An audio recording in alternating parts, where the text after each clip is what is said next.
Hello मैत्रिणींनो, आपल्या सर्वांची आवडती मालिका हळद रुसली कुंकू हसलं या मालिकेच्या आजच्या मंगळवार 23 सप्टेंबरच्या एपिसोडमध्ये एक जबरदस्त ट्विस्ट आलाय। कृष्णा आणि दुष्यंत या दोघांचं लग्न मोडलंय आणि दुष्यंतला नाईलाजाने का होईना चक्क गौतमी म्हणजेच पूजाशी लग्न करावं लागलंय। मग हा ट्विस्ट आला तरी कसा हे जाणून घेण्यासाठी हा व्हिडिओ शेवटपर्यंत नक्की पहा। बाळजाबाई गेल्यानंतर कृष्णा ही पुन्हा एकदा दुष्यंत बरोबर डान्स करू लागते। डीजे एक गाणं सुरू करतो, हे रोमॅन्टिक गाणं असतं आणि कृष्णा दुष्यंतच्या आजूबाजूला फेऱ्या मारू लागते, डान्स करू लागते। तेवढ्यात दुष्यंतला भास होतो की ही कृष्णा नाही तर चक्क गौतमी आहे आणि गौतमीला पाहून कृष्णा आणि दुष्यंत हे दोघेच डान्स करू लागतात। दुष्यंतला वाटत असतं की ही गौतमी आहे तर कृष्णा ही तर नशेतच असते। दुष्यंत हा गौतमी समजून कृष्णाबरोबर रोमॅन्टिक डान्स करतो। दोघे एकमेकांच्या जवळ येतात आणि त्यांचा डान्स पाहून सगळ्यांनाच आश्चर्य वाटतं। कृष्णा तर दुष्यंतवर प्रेम करत असते, दारूच्या नशेत असते आणि ती दुष्यंत बरोबर रोमांस करते। तर दुष्यंत मात्र कृष्णाला गौतमी समजून आपल्या मनातील सगळ्या भावना मोकळ्या करतो आणि जर आज त्याचं आणि गौतमीचं लग्न होत असतं तर त्याने किती प्रेमाने हे लग्न साजरं केलं असतं, गौतमीबरोबर डान्स केला असता असा विचार करूनच तो कृष्णाबरोबर डान्स करत असतो। या दोघांचा रोमॅन्टिक डान्स पाहायला तुम्हाला खूप मजा येईल, पण त्याच वेळेस कृष्णा ही तर दुष्यंत बरोबर डान्स करते पण दुष्यंत मात्र कृष्णाला गौतमी समजून डान्स करतोय हे पाहून तुम्हाला दुःख मात्र नक्की होणार। कारण गौतमी इतकी निर्लज्ज असताना सुद्धा तिने दुष्यंतचा एवढा मोठा विश्वासघात केला असताना सुद्धा दुष्यंतच्या मनात अजून गौतमीच आहे हे पाहून तुम्हालाही नक्कीच वाईट वाटेल।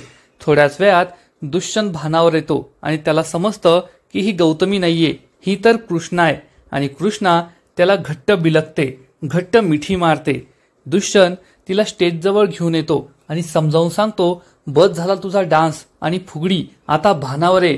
तुझ्या ज्यूसमध्ये कुणीतरी अल्कोहोल मिक्स केलं होतं म्हणून तू अशी वागते। तर कृष्णाला काही समजतच नाही आणि ती म्हणते, कोण अलका, मला तर इथे कुणीच दिसत नाहीये। दुष्यंत म्हणतो, अल्कोहोल अलका नाही, मी सुद्धा कोणाला समजवण्याचा प्रयत्न करतोय। कृष्णा तू अशी का वागतेस, तुझ्या ज्यूसमध्ये कुणीतरी दारू मिक्स केली म्हणून तू अशी वागते। तू या गावकऱ्यांवर प्रेम करते ना, पण गावातलंच कुणीतरी असं आहे ज्याला तुझं लग्न होऊ द्यायचं नाहीये, ते तुझ्या वाईटावर टपलंय। कृष्णा हसू लागते आणि म्हणते, बोंगाट पावनं, तुमच्यासारखा माणूस अख्ख्या पंचक्रोशीत नाही भेटायचा। तुम्ही अगदी पाण्यासारखे निर्मळ आहात आणि तुम्ही माझ्या बरोबर असल्यावर मला कशाची चिंता, मी नाही टेन्शन घेत। कुणीही माझ्या वाईटावर टपलेलं असो, टपू द्या ना, तुम्ही त्याला माझं वाईट करू देणार नाही हे मला माहितीये। असं म्हणून कृष्णा ही दुष्यंतलाही बाजूला बसवते आणि त्याला म्हणते, दुष्यंत सरकार, उद्या आपल्या दोघांचं लग्न होणार, 7 जन्माची गाठ बांधली जाणार। आता तुम्ही मला सांगा, तुम्ही मला वचन दिलंय ना, माझी साथ कधीच सोडणार नाही, तुम्ही शब्द तर मोडणार नाही ना, माझी साथ कधी सोडणार नाही ना। दुष्यंत कृष्णाच्या प्रश्नाचं उत्तरच देत नाही, तो तिच्याकडे पाहतच राहतो। कृष्णा विचारते, सांगा ना खरं खरं, तुम्ही शब्द नाही ना मोडणार, माझी साथ नाही ना सोडणार। पण दुष्यंत या प्रश्नाचं उत्तर देतच नाही। तेवढ्यात भक्ती तेथे येते आणि म्हणते, कृष्णे बस झाला आता, चल घरला। तर कृष्णा म्हणते, मला बुंगाट पाहुण्याशी बोलायचंय, मी त्यांना काहीतरी विचारलंय। परंतु भक्ती ही तिला बोलूच देत नाही आणि म्हणते, चल घरी। दुष्यंत सुद्धा म्हणतो, हो तिला घरी घेऊन जा। भक्ती ही जबरदस्तीने कृष्णाला तेथून घेऊन जाते। थोड्या वेळानंतर भक्ती कृष्णाला घेऊन घरी पोहोचते तेव्हा सावित्री कृष्णावर खूप ओरडते आणि म्हणते, काय गे अवदसे, आमची इज्जत पार चव्हाट्यावर मांडली, सगळ्यांसमोर आमच्या इज्जतीचा, आमच्या इब्रतीचा पाला पाचोळा केला, तुला लाज नाही का वाटते सगळं करायला? काय बागडत होती, नाचत होती, दारू पिऊन धिंगाणा करत होती। तर भक्ती म्हणते, आय तिने जाणून बुजून नाही केलं, तुला माहितीये ना, मग कशाला तिला बोलतीये? तर सावित्री चिडून म्हणते, वकीलबाई तू गप्प बस, तिची बाजू नको घेऊ, या पुरीचं आज लग्न मोडलं असतं, काय केलं असतं आपण? तर भक्ती म्हणते, नाही ना मोडलं, तू कशाला टेन्शन घेतीये, गप्प बस। तर इकडे बाळजाबाई सुद्धा खूप टेन्शनमध्ये असते। दलपत म्हणतो, बाळजाबाई आपल्याला कृष्णाला सून करून घ्यायचं की नाही याचा पुन्हा विचार करावा लागेल। तेवढ्यात दुष्यंत तेथे येतो। बाळजाबाई एवढी टेन्शनमध्ये हे पाहून तू विचारतो, आई काय झालंय तुला, तू एवढी टेन्शनमध्ये का दिसतेस? बाळजाबाई म्हणते, दुष्यंत तुला कळत नाही का, त्या कृष्णाने आज काय केलं? कार्यक्रमात उद्योगपती होते, राजकारणी होते, मोठी मोठी माणसं होती आणि त्यांच्यासमोर त्या कृष्णाने आपल्या इज्जतीला वेशीवर टांगले कशी वागत होती ती. दुष्यंत हा बाळजाबाईला समजावून सांगतो, आई मी तुला टेन्शन येईल म्हणून सांगितलं नाही, परंतु काल मेहंदीच्या कार्यक्रमातून एका माणसाने कृष्णाला पळून नेलं होतं, तिच्या इज्जतीवर हात घालण्याचा प्रयत्न केला होता. हे ऐकून बाळजाबाईला मोठा धक्काच बसतो. दुष्यंत म्हणतो, पण लकीली मी वेळेवर पोहोचलो आणि तिला काही झालं नाही. तेव्हा बाळजाबाई विचारते, कुणी केलं हे सगळं? दुष्यंत सांगतो, जयकांतचा मित्र बाळूने. हे ऐकून बाळजाबाई आणि दलपतला जबर धक्काच बसतो. तर इकडे कृष्णा ही सावित्रीला म्हणते, आय मला माहितीये मी काहीच वंगाळ केलं नाही, मी स्वतःहून काहीच केलं नाही, दुसऱ्या कुणीतरी माझ्या ज्यूसमध्ये ती दारू मिक्स केली होती, ते सोड ना, पण तू माझ्याशी प्रेमाने बोल. आता मी हे घर सोडून जाणार आहे, उद्या माझं लग्न आहे, उद्या माझी पाठवणी करताना मला प्रेमाने जवळ घेशील ना, 2 शब्द माझ्याशी प्रेमाने बोलशील ना, माझं तुझ्यावर खूप प्रेम आहे. पण सावित्री ही कृष्णाकडे प्रेमाच्या नजरेने सुद्धा पाहत नाही. कृष्णा खूप इमोशनल होते आणि म्हणते, एकदा मला प्रेमाने जवळ घे ना, 2 शब्द माझ्याशी प्रेमाने बोल ना, मी आयुष्यभर याच्यासाठीच तरसत राहिले, आता तरी मी हे घर सोडून जाते, आता तरी माझ्यावर प्रेम कर. पण सावित्री तिच्याकडे तिरस्कारानेच पाहत असते. कृष्णाच्या डोळ्यात पाणी येतं आणि ती म्हणते, ठीक आहे मला नको जवळ घेऊ, पण कमीत कमी माझी ती लाडकी बहीण पूजा आहे ना, तिला तरी बोलून घे, तिला सांग ही पांढऱ्या पायाची अवदसा घर सोडून कायमचं चाललीये, कमीत कमी माझ्या लग्नाला तरी येथे, माझ्या पाठवणीसाठी तरी ये. कृष्णा रडत असते, पण सावित्री मात्र तिच्याकडे ढुंकूनही पाहत नाही, प्रेमाची नाही तर तिरस्काराच्या नजरेने तिच्याकडे पाहत असते. तर इकडे दुष्यंत हा बाळजाबाईला सांगतो, जयकांत याबद्दल काहीच माहीत नव्हतं, मी त्याला सांगितलं तर त्यालाही धक्का बसला, पण माझा मुख्य प्रश्न हा आहे की गावातील लोक कृष्णावर एवढं प्रेम करतात, तरी सुद्धा असं कोणीतरी आहे ज्याची इच्छा आहे की कृष्णाचं लग्न होऊ नये, म्हणूनच तो ही सगळी कटकारस्थानं करतोय.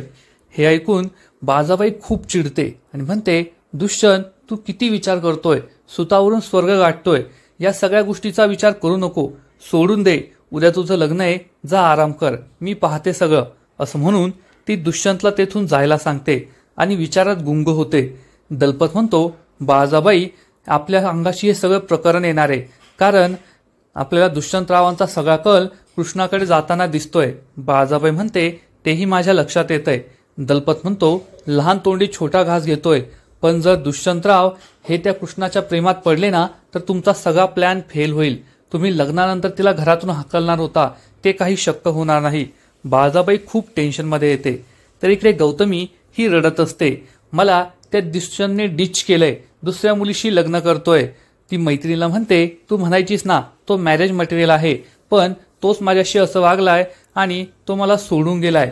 चार्ली म्हणतो, गौतू तू चुकीच्या मुलावर प्रेम केलं. तर गौतमी त्याच्यावर जोरात ओरडते आणि त्याला गप्प बसायला सांगते. तेवढ्यात भक्ती पूजाला फोन करते आणि म्हणते, पूजे कृष्णाचं उद्या लग्न आहे, तू तिच्या लग्नाला ये, तिची खूप इच्छा आहे की तू तिच्या पाठवणीच्या वेळेस असावी. गौतमी चिडून म्हणते, भक्तिताई मला नाही यायचंय त्या कृष्णाच्या लग्नाला, तुला किती वेळेस सांगितलंय, त्या कृष्णासाठी मी मेलीये. जेव्हा कधी त्या कृष्णाचं चांगलं होतं ना, तेव्हा आपलं वाईट होतं, लहानपणापासून हेच घडत आलंय. आता त्या कृष्णाचं लग्न होतंय तर माझ्या बॉयफ्रेंडने मला डिच केलंय, मी ज्या मुलावर प्रेम करते ना तो दुसऱ्या मुलीशी लग्न करतोय, त्यामुळे त्या कृष्णाला सांग की मी मेले आणि मी तेथे येईल अशी कोणतीही अपेक्षा धरू नको. आणि जर त्या कृष्णाचं लग्न झालं ना तर फक्त आपलंच गाव नाही, पंचक्रोशीचं भलं होईल. असं म्हणून ती परडी गावाबरोबर आणखीन 4 गावाचं नाव घेते. आणि हे ऐकून चार्लीला मोठा धक्काच बसतो. चार्ली विचारतो, गौतू आता तू कोणत्या गावाचं नाव घेतलं, परडी का काय? तेव्हा ती सांगते, हो माझ्या गावाशेजारचं गाव आहे. तर चार्ली तिला सांगतो, हेच तर दुष्यंतचं गाव आहे, मी त्याच गावी गेलो होतो. गौतमीला मोठा धक्काच बसतो आणि ती म्हणते, मी येथे रडत नाही बसणार, मी आत्ताच्या आत्ता त्या गावी जाते आणि दुष्यंतला सांगते की तो हे लग्न नाही करू शकत. आणि ती लगेच दुष्यंतच्या गावी जायला निघते. दुसऱ्या दिवशी सकाळी कृष्णा आणि दुष्यंत या दोघांच्या लग्नाची जय्यत तयारी झालेली असते. बाळजाबाईचा संपूर्ण वाडा नव्या नवरीप्रमाणे नटलेला असतो, मंडप सजलेला असतो, फुलांची रांगोळी काढलेली असते आणि बंब्या हा मस्तपैकी अनाउन्समेंट करत असतो, कॉमेंट्री करत असतो, ढोल ताशे वाजत असतात. आणि त्याच वेळेस कृष्णाची गाडी तेथे येते.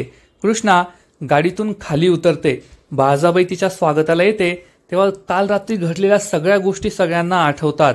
कृष्णा ही खूप घाबरलेली असते. बाळजाबाई तिच्याकडे रागारागाने पाहत असते.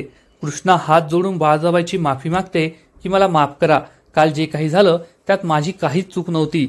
दुसऱ्या कुणीतरी माझ्या सरबतात दारू मिक्स केली होती असं म्हणून ती चक्क बाळजाबाईचे पाय पकडते आणि पाय पकडून बाळजाबाईची माफी मागते. त्यामुळे बाळजाबाईला खूप आनंद होतो.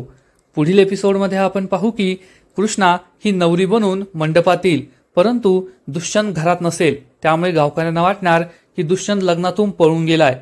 तर दुष्यंतला चक्क गौतमीने पळवलेलं असतं आणि ती दुष्यंतला धमकी देणार की माझ्याशी लग्न कर, नाहीतर मी आत्महत्या करेल. मग आता दुष्यंत हा गौतमीच्या धमकीला भीक घालणार का, तिच्याशी लग्न करणार का, कृष्णाचं काय होईल हे सगळं जाणून घेण्यासाठी व्हिडिओला लाईक करा, शेअर करा आणि चॅनलला सबस्क्राईब करायला विसरू नका. खूप खूप धन्यवाद.